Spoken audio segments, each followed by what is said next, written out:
This is the second of the 5-minute reflections. Let's take a look at the field of pleasure and the field of happiness. I suspect we often confuse between the two, but there's a real difference, a quality difference, a depth of difference, and it's rather important for us and our planet that we can distinguish what is pleasure and what is happiness. Let's take the first, pleasure. Pleasure mostly comes through the senses and through the sense of I. I want something. I really want something. I want a cigarette. I want to go to the shops and get that particular dress or shirt or pair of shoes or whatever. I want to go and get something to satisfy for my eyes to see, that I can have and to own. I want to go out and get the sound, a DVD, a CD, smell some nice perfume, go out and have a nice meal, buy a nice armchair for home to rest in. Pretty typical of everyday life. But you and I know sometimes there's a kind of obsessive quality about it. Running around after things. And when we get what we want, there's a pleasure. Naturally. Tends to be rather short-lived. But somehow we need that hit. We need that stimulation. And we run after things. It can become such an incredible habit. The whole life can be running around in the pursuit of pleasure. And the key to it often is money. Is it any wonder there's so much stress, unhappiness, debts, pressure upon us because of what effort we are making to try and get what we want.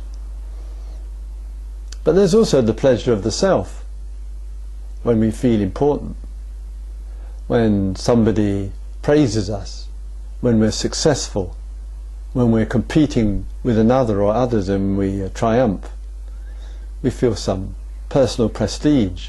We feel we are somebody. But the shadow of both, meaning running after things, is when we don't get what we want. When there's a failure. When it's not working out.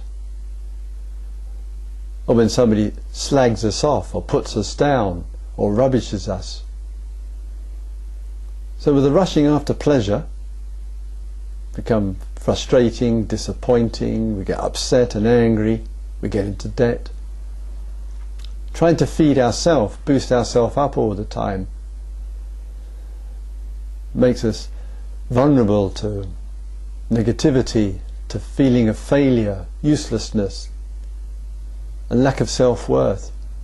That's all wrapped up in pleasure and disappointment. Happiness? Something different. Something else. And one of the key differences, I would say, and perhaps that's in your experience as well, happiness is a kind of event, a deep feeling that kind of comes to us. We can't go out and buy it, we can't own it, we can't get it through trying to boost ourselves up. It comes in different ways. You're walking along the road and you spot a beautiful flower in somebody's garden, and you look and you just enjoy and appreciate it. You meet with a friend and you share some words together. Neither your friend nor you are wanting anything from you. They're not saying, well, if you treat me like this, I'll continue to be your friend. There's just a natural ease between the two of you. And that makes us happy. We feel happy when we're on the beach and look out over the waves, spot the full moon, Watch people enjoying themselves. Creativity in the arts. Lots of events of ordinary everyday life which we can't have, can't own, can't keep, can't possess, can't run after. It comes to us in hundreds of unexpected ways. This happiness is a very precious happiness. It's a beautiful happiness. It's not the happiness of the shopping mall.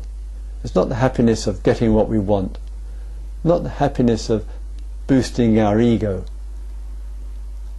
May you have in your daily life lots of happiness, real happiness, authentic happiness.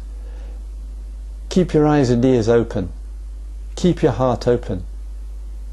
There's plenty to be happy about. Thank you.